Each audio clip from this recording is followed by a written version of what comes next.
This is RTV6 News at 6, working for you. Welcome into the News at 6 on this Wednesday evening. I'm Amanda Starantino.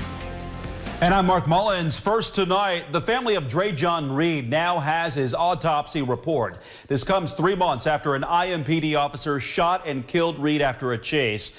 Today, the Marion County Superior Court ruled to allow the release of the autopsy. Now, this has been a key demand from the attorneys for Reed's family for months. RTV6's Troy Washington was there as Dreasjon Reed's mother spoke after receiving that report. RTV6 was there as Dimitri Nguyen walked out of the Marion County Coroner's office alongside her attorneys with the autopsy report she's been waiting on. You couldn't stand here and read it without wanting to throw up. Nguyen has only glanced at the report, but already she claims what she's read was enough to get her upset. And I promise you, I've been a nurse for 20 years. I'm not stupid. This mother started asking for the report right after the May 6th killing of her son. She still believes her son never fired a gun nor brandished a weapon before being shot by IMPD. You can try if you want to, but you cannot do what you did to my son and tell me it was right. To get her hands on the report, it took a written request from her attorney and a bit of waiting. The special prosecutor for the case pointing out today the state petitioned the court to allow for the completion of the investigation before the release of the report. She believed that releasing the report would harm the investigation. We don't know how that can be, but that's what she stated. We forced their hand and they had to release this report. Earlier today, Special Prosecutor Rosemary Corey sent out a statement about the release of the autopsy report. She explained she anticipates that family attorneys will follow state code confidentiality requirements. Curious about what might be withheld, we asked the family's attorneys what might be kept from the public. We will review the report and we will review the law and we will make a determination accordingly. If we went by what everyone told us was their interpretation of the law, we wouldn't be here today. We wouldn't have this in our hands today. They couldn't tell us yet because they need to take a closer look at the report for themselves. Working for you downtown, Troy Washington, RTV6. The special prosecutor was appointed on June 4th and has until December of 2021 to complete the investigation. Take a full look at the statement released by Rosemary Corey when you read this story on our website, theindychannel.com, or on the RTV6 app. And as that autopsy report is being viewed by the family for the first time, a witness to the May 6th shooting that killed Reed is also speaking out for the very first time and is explaining what they saw to RTV6's Cameron Riddle. We are not showing you the witness's identity to protect them as the investigation is ongoing.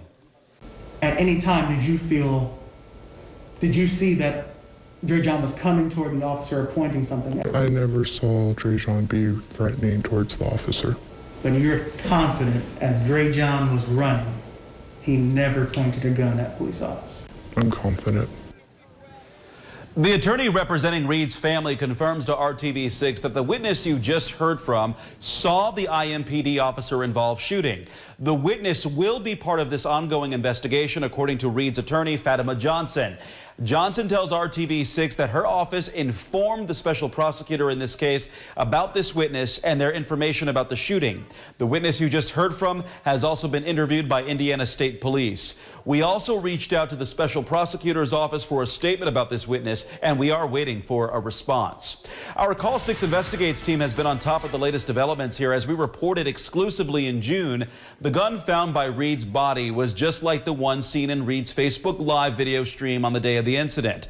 Call 6 Investigates also learned that in the exchange of gunfire, Reed shot twice at the officer, and the officer, Mercer, fired at least 10 rounds. A ballistics report also indicated that the casings from the weapon found near Reed's body are similar to casings involving property damage at a different incident. Well, the school year has just begun for many districts, and several schools that are holding in-person classes are already dealing with cases of COVID-19. Working for you, Call 6 Investigates Stephanie Wade is asking two of the state's top leaders what guidance they are providing schools to keep students and staff there safe.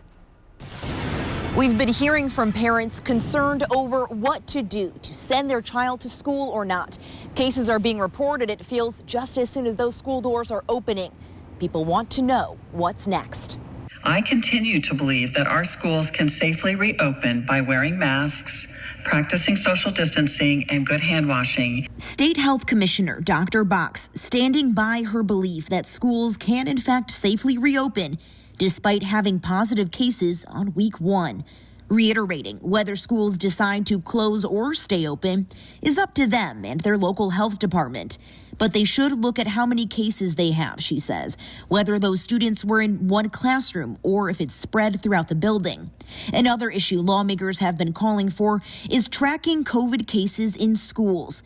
We asked the governor and health commissioner if they would consider publicly releasing a dashboard that tracks coronavirus cases in schools in real time. If that could automatically come out and populate a dashboard, not with that individual's name, not with any personal information, but basically just that there's a positive case in the school amongst that student, teacher, or the staff. And making sure what is consumed is accurate data. Folks are already expecting instant reporting on cases, and you hear one thing over here, and we got to verify it.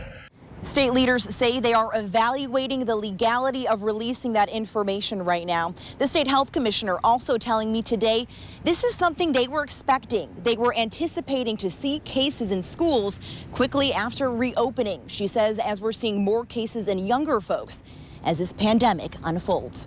Reporting outside the State House tonight, I'm Call 6 Investigates Stephanie Wade.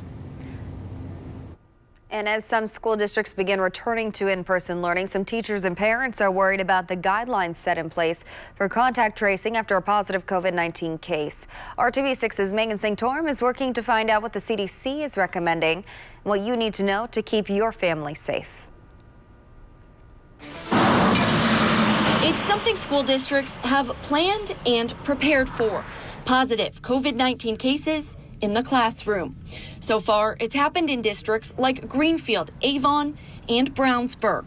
Those schools are still in session, but district leaders are working with the health department to notify families as they reach out separately to those who may have been in close contact with the person who tested positive for COVID-19. We do have a lot of concerns about the staff member that tested positive. Susie Lebo is the president of the Avon Federation of Teachers. She says the definition of close contact has her concerned, as only certain people who interacted with the staff member who tested positive were told to stay home. It scares me every day for our staff and for our students. That's because the CDC defines close contact as not only being within 6 feet of someone, but being there for more than 15 minutes as well. So in that case, if I have been next to your child for 3 5-minute time frames and I test positive, then that is not considered close contact for your child, and they will continue to stay at school. She says in a situation like that, parents do have the option to keep their kids home and isolate them, but it's not required by the district or the CDC. So now she's hoping schools across the area create more strict guidelines for who's required to quarantine after a positive COVID case. It's inevitable that our high school and probably middle schools will have cases that will pop up, I would say, within the next month. Working for you, Megan Sanctorum, RTV6. And we reached out to the Hendricks County Health Department about this policy. They say those who had contact with the infected person for fewer than 15 minutes have a much lower risk of contracting the virus, and they directed us back to the CDC guidelines. And the number of new COVID-19 cases and deaths are down a bit today. The Indiana State Department of Health confirmed 740 new cases of the coronavirus. That's 96 fewer new cases than the state reported yesterday. Since the pandemic began, 69,975 people in Indiana have been diagnosed with COVID-19. There are also 12 newly reported deaths, 2 fewer than yesterday.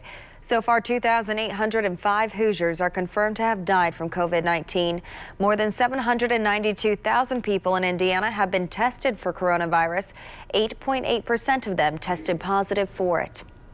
And the state now making a new distinction when reporting how many people are in the hospital because of COVID-19, showing us confirmed versus suspected cases of the virus. There were 493 confirmed COVID-19 patients in Indiana hospitals as of yesterday. There were another 430 patients who had some symptoms but have not yet tested positive for the coronavirus. That means a total of 923 people are in the hospital either with COVID-19 or suspected of having the virus.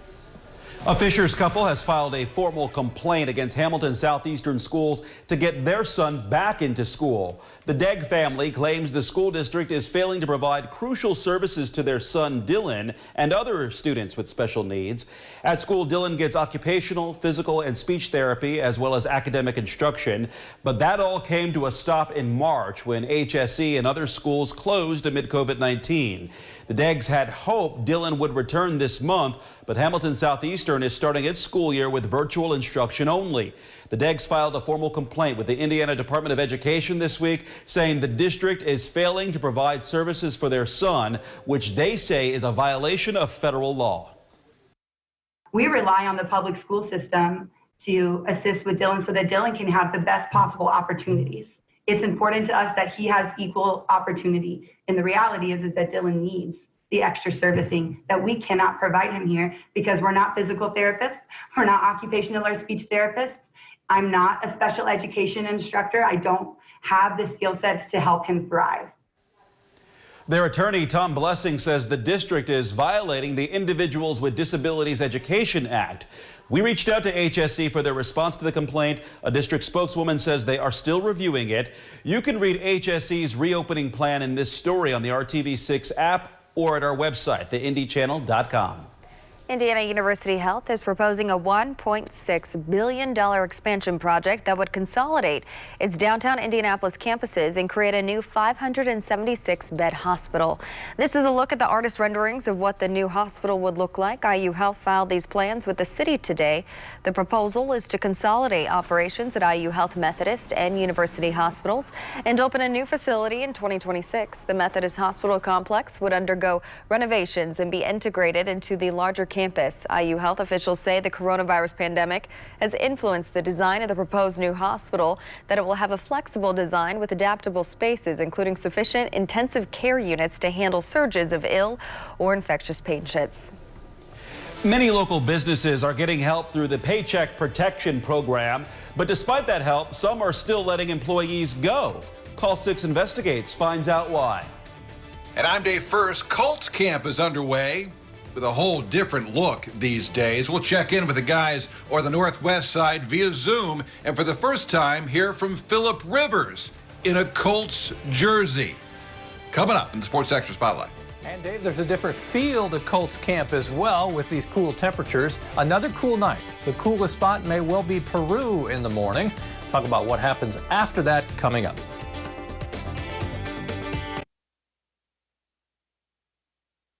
This is RTV6 News at 6, working for you.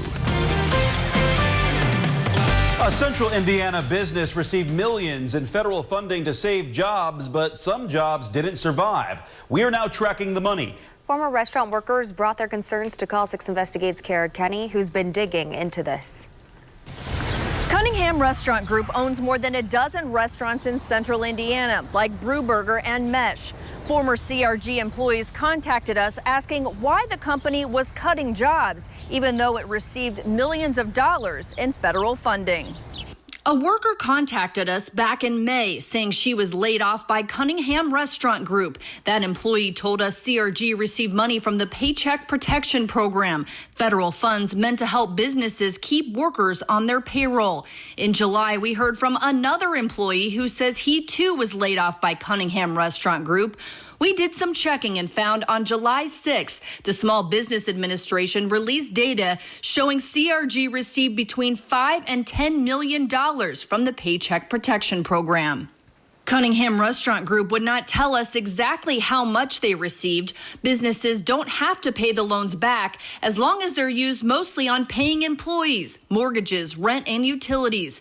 A spokesperson did tell us of their 1,600 employees, they've used the money to help retain 85% of their workforce amid the pandemic. Some employees left on their own. Other positions were eliminated as restaurants restructured due to loss of revenue. The restaurant industry has been hit hard by COVID-19 as government restrictions have forced them to close temporarily and now limit capacity. CRG declined our request for an on-camera interview, but told us since receiving the funds, we have been able to do exactly what the program was intended to do, and that we have re-employed the bulk of our workforce, over 85% to date, and reopened our restaurants to service guests at the levels defined by area officials. We want to provide the most transparency we can for the taxpayer.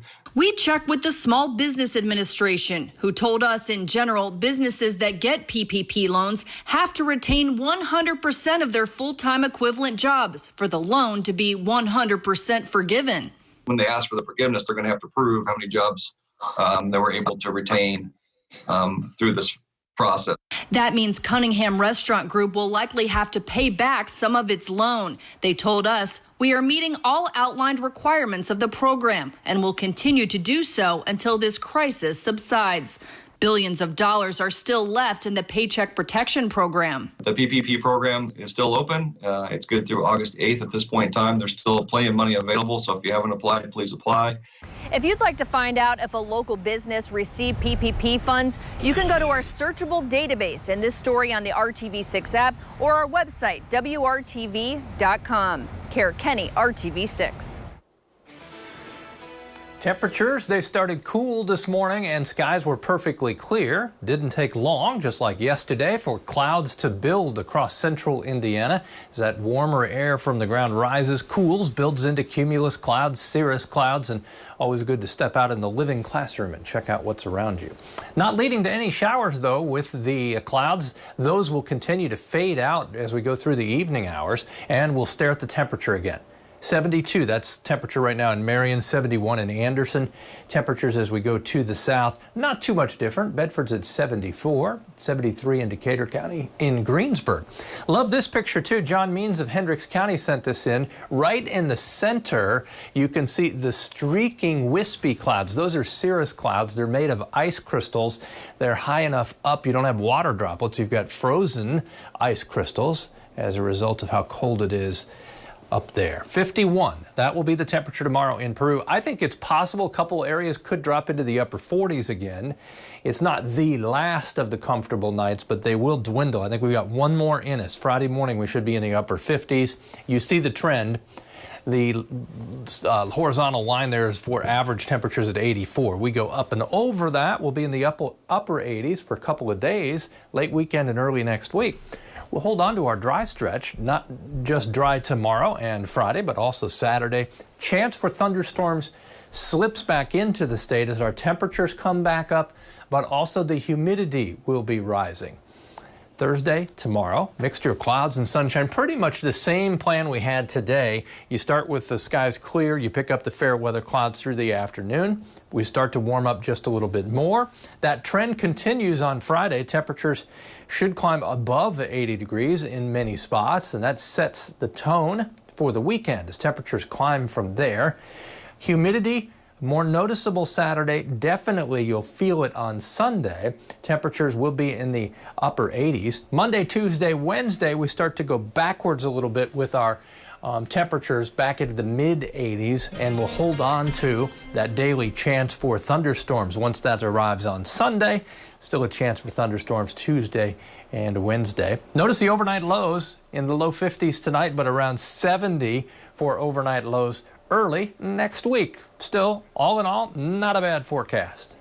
Looks good, Kevin. Thanks. The Big Ten announced its new 10-game schedule this morning, and NFL training camps continue around the country. And with safety in mind, but for now, football anticipates playing games next month. But for the Colts, it's first things first, training camp and how Phillip fits in. Sports director Dave First with the Sports Extra Spotlight. They're all here. Players, coaches, equipment guys, fitted and fine, but not going full bore. It's still phase one with strength and conditioning, the focus so far. In some ways, our workouts have been better than ever because we're splitting them up into smaller groups to kind of keep the social distancing. And so really a lot of good attention there. And that includes new Colts quarterback Philip Rivers, sliding on his number 17 jersey for the first time last week, although being reunited with his former assistant coach in San Diego was a little odd in the weight room the other day. And I walked by and he said, "Hey, coach." And I just kind of glanced over and waved because someone was walking with me and I was talking to them. And because Philip had a mask on, I didn't even recognize it was him. I'm telling you, it's a little bit of a challenge in these masks and things that we're wearing. Then again, nothing's normal these days. Wearing a mask while throwing to receivers, also wearing masks, let alone what things will look like on game days, playing in stadiums with either no or mandated smaller capacity crowds. It will be different, and I think it'll be different for all of us. I think really you hear teams and you hear players talk about it all the time. We don't care where we'll play. We'll play in the parking lot. We'll play in the backyard. You're going to find out how true that is this year. It's only the second week, progress and protocol in the minds of everyone, with the opener currently scheduled for September 13th in Jacksonville. We're working hard. We're getting a lot done. We're being productive. In another sense, until you're in pads, it doesn't really feel like you're in training camp. The environment that's set from the top down and the environment in the locker room. It's a neat place. I know it's early on and I'm still on a high from it being day 2 or 3, but it's a great working environment with a lot of great people, and excited to see what we can get done this year. Colts fans watching closely as well. Dave First, RTV6 Sports.